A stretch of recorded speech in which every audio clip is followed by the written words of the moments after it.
Hello friends, Realme ఇండియాలో Realme GT7 launch చేస్తుంది. So, ఇది 27th రోజు ఇండియాలో లాంచ్ కాబోతుంది. ఇది మంచి quality battery 7000 mAh battery 120 watt fast charging తోటి వస్తుంది. నెక్స్ట్ దీనిలో 6000 nits of brightness plus 32 megapixel front camera, 50 megapixel back camera కూడా వస్తుంది. ప్లస్ రివర్సిబుల్ ఛార్జింగ్‌కి సపోర్ట్ చేస్తుంది. దీనిలో మీడియాటెక్ డైమెన్సిటీ 9400Eని యూజ్ చేశారు. సో, రియల్‌మీ మంచి క్వాలిటీ ప్రాసెసర్‌తో వస్తుంది ఇందులో డైమెన్సిటీది.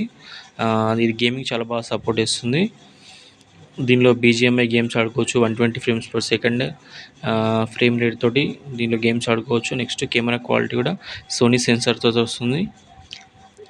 దీనిలో GT బూస్ట్ అని చెప్పి ఇంకో కొత్త ఫీచర్ కూడా యాడ్ చేశారు. సో, దీనిలో స్పెషల్ ఎడిషన్ కూడా ఉండబోతుంది. నెక్స్ట్ దీనిలో ఇయర్ ఫోన్స్‌ని కూడా రియల్‌మీ లాంచ్ చేసే ఉద్దేశంలో ఉంది ఈ ఈవెంట్‌లో.